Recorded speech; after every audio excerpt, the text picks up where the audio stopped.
Hello friends, welcome to Shri Shri food. આજે હું તમારી સાથે શેર કરીશ સુરતનું ફેમસ સ્ટ્રીટ ફૂડ સુરતી લોચો। સાથે જ લોચા સાથે ખાઈ શકાય તેવી ચટણી। સુરતમાં બ્રેકફાસ્ટમાં ગરમા ગરમ આ નાસ્તો બહુ જ ખવાય છે અને આ નાસ્તાને ઘરે બનાવવો એકદમ સહેલો છે। તો ચાલો સુરતનો ચટપટો અને સ્વાદમાં ટેસ્ટી સુરતી લોચો બનાવી લઈએ। તો ચાલો લોચો બનાવવાની શરૂઆત કરીએ। તો સૌથી પહેલાં લોચો બનાવવા માટે મેં અહીંયા 1 કપ ચણાની દાળ લીધેલી છે, અડધો કપ મગની દાળ, 1/4 અડદની દાળ। એટલે કે આપણે 1 કપ ચણાની દાળ લીધેલી હોય તો એની અડધી આપણે મગની દાળ લેવાની છે અને મગની દાળની અડધી આપણે અડદની દાળ લેવાની છે। તો ત્રણેય દાળ લીધેલી છે। હવે આ ત્રણેય દાળને આપણે ધોઈને તૈયાર કરવાની છે। એક બાઉલ લઈશું, બાઉલની અંદર દાળ નાખીશું। તો તમે મિક્સ પણ પલાળી શકો છો, પણ અત્યારે હું ચણાની દાળ અલગ પલાળી રહી છું। બીજું એક બાઉલ લઈ તેમાં આપણે મગની દાળ નાખીશું। મગની દાળ આપણે ફોતરા વગરની જ લેવાની છે, સાથે જ આપણે અડદની દાળ પણ નાખીશું। હવે આ બંને દાળને આપણે 2 થી 3 પાણીએ ધોઈને તૈયાર કરી લેવાની છે। તો તૈયાર કરી લઈએ। હવે આપણે ચણાની દાળ, મગની દાળ અને અડદની દાળ ત્રણેયને ધોઈ લીધેલી છે અને તેમાં પાણી નાખી અને આ રીતે રાખી દઈશું। પાણી આ રીતે ઉપર રહે એ રીતે નાખવું, જેથી દાળ સારી રીતે પલળી શકે। તો હવે આપણે દાળોને ઢાંકીને 6 કલાક માટે મૂકી દઈશું, જેથી સારી રીતે પલળી જાય। ત્યારબાદ આપણે તેને વાટી લેવાની છે। તો રહેવા દઈએ। હવે 6 કલાક બાદ આપણી દાળ એકદમ સારી રીતે પલળી ગઈ છે। ચેક કરી લઈએ તો તમે જોઈ શકશો ચણાની દાળ એકદમ સારી રીતે પલળી ગઈ છે।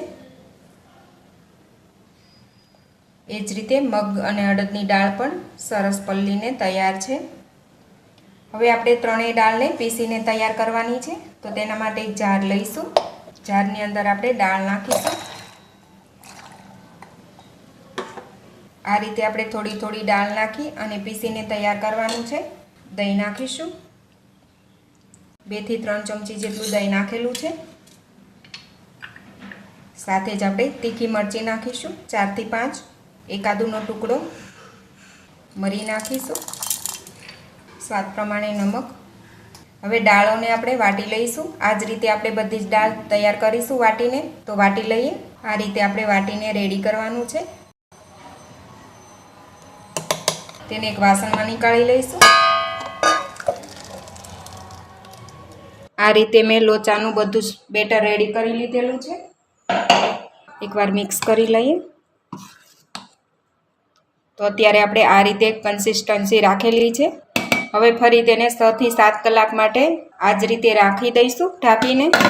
હવે 7 કલાક થઈ ગઈ છે, તો બેટરને આપણે ચેક કરી લઈએ। તો આ રીતનું બેટર આપણું એકદમ સરસ રીતે ફૂલી ગયું છે। તો તમે જોઈ શકશો બેટરમાં એકદમ સારી રીતે આથો આવી ગયો છે। બેટરમાં આ રીતે એકદમ સારી રીતે જાળી પડી ગઈ છે। હવે આપણે બધું મિક્સ કરી લઈશું। હવે તેમાં આપણે 1 ચમચી હળદર નાખીશું। આપણે 1 ચમચી ઈનો નાખીશું। હવે બધું સારી રીતે મિક્સ કરી લઈશું। હવે તમે જોઈ શકશો આપણું બેટર એકદમ ફ્લફી થઈ ગયું છે। તો આ રીતનું આપણે લોચા માટેનું બેટર જોશે।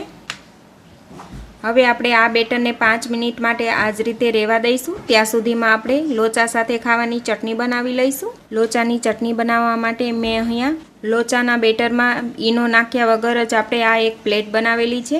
આ પ્લેટને આપણે 6 થી 7 મિનિટ માટે સ્ટીમ કરી લીધેલી છે। તો પ્લેટ આપણી ઠંડી થઈ ગઈ છે। તો પ્લેટમાં આપણે કાપા મૂકી દઈશું। ત્યારબાદ આપણે ચટણી બનાવીશું। આ રીતે આપણે પીસીસ અલગ કરી લઈશું, જેથી ઠંડા થઈ જાય। હવે આ પીસીસને આપણે ઠંડા થવા દઈશું। ત્યાં સુધીમાં આપણે ચટણી બનાવીશું। તો ચટણી બનાવવા માટે મેં અહીંયા 2 ટેબલસ્પૂન તેલ લીધેલું છે। તેલની અંદર 1 નાની ચમચી રાઈ નાખીશું। રાઈ તતડવા લાગે એટલે 1 નાની ચમચી જીરું નાખીશું। 1/4 ટીસ્પૂન હિંગ નાખીશું। સાથે આપણે મીઠા લીમડાના પાન નાખીશું। મિક્સ કરી લઈએ। હવે તેમાં એક મીડિયમ સાઇઝની ડુંગળી આ રીતે ઝીણી કટ કરેલી છે તે ઉમેરી દઈએ। ડુંગળીને આપણે થોડી વાર માટે શેકાવા દઈશું। હવે તેમાં સ્વાદ પ્રમાણે નમક ઉમેરીશું। 1 નાની ચમચી ખાંડ ઉમેરીશું। ફરી બધું મિક્સ કરી અને થોડી વાર માટે શેકાવા દઈશું। 1/4 કપ જેટલું લીલું લસણ ઝીણું કાપીને નાખીશું। હવે આપણે 1 પિંચ જેટલી હળદર પણ નાખીશું। હવે ડુંગળીને આપણે ચડવા દઈએ। હવે આપણે ચટણી માટેના જે ખમણ બનાવેલા છે તેને આ રીતે છૂટા છૂટા કરી લઈશું, જેથી એકદમ સારી રીતે ઠંડા થઈ જાય. તો આ રીતે મેં તૈયાર કરી લીધેલા છે. હવે આપણે ચટણી માટેનું જાર લઈશું. જારની અંદર જે આપણે ખમણનો ભૂકો કરેલો છે તે નાખીશું અને સાથે જ આપણે ગ્રીન ચટણી નાખીશું. જે ચટણી આપણે રેગ્યુલરમાં ગ્રીન ચટણી બનાવીએ છીએ તે જ બનાવેલી છે. આ ગ્રીન ચટણીની લિંક હું ડિસ્ક્રિપ્શન બોક્સમાં આપી દઈશ, ત્યાંથી તમે જોઈ શકો છો. 1/4 કપ ગ્રીન ચટણી ઉમેરીશું.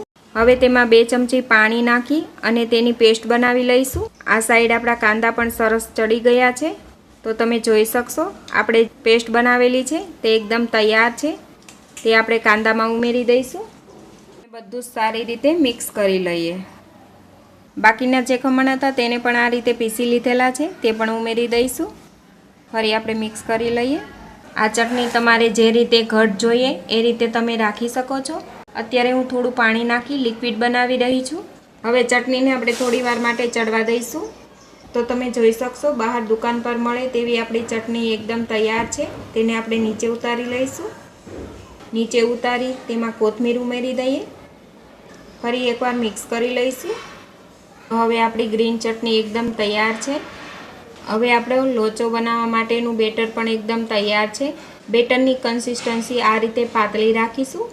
હવે આપણે લોચાને સ્ટીમ થવા માટે મૂકવાનો છે. તો તેના માટે પાણી પણ આપણે ગરમ થવા માટે મૂકી દીધેલું છે અને આ સ્ટીમરની પ્લેટ લીધેલી છે તેને તેલથી ગ્રીસ કરીને લઈશું.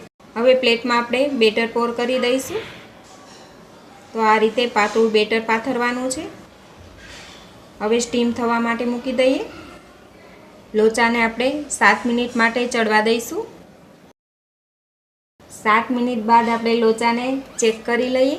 તો આ રીતે ચપ્પુથી ચેક કરીશું. તો આ રીતે ચીપકે નહીં. તો આપણો લોચો એકદમ સરસ રીતે ચડી ગયો છે. તો પ્લેટ આપણે બહાર નીકાળી લઈશું. આ જ રીતે આપણે બીજી પ્લેટ પણ મૂકી દઈએ. આ જ રીતે આપણે બધો જ લોચો બનાવીને તૈયાર કરી લઈએ.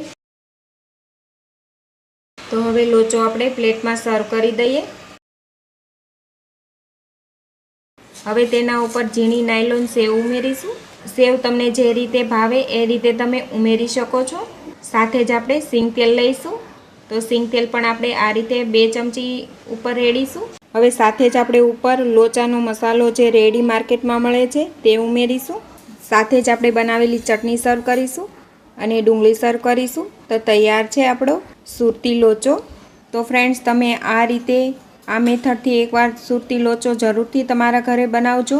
આ લોચો બનાવી તમે ઠંડો ખાઓ તો પણ એકદમ સોફ્ટ રહે છે. તો તમે પણ જરૂરથી ટ્રાય કરજો. ત્યારબાદ મને કમેન્ટ કરીને જરૂરથી જણાવશો કે તમારો સુરતી લોચો કેવો બન્યો. તો ફ્રેન્ડ્સ આજની રેસીપી પસંદ આવી હોય તો વિડીયોને લાઇક કરજો, તમારા ગ્રુપમાં વધુને વધુ શેર કરજો અને મારી આ ચેનલને સબસ્ક્રાઈબ જરૂરથી કરજો. તો ફરી મળીશું ફ્રેન્ડ્સ એક નવા વિડીયો સાથે. Thanks for watching.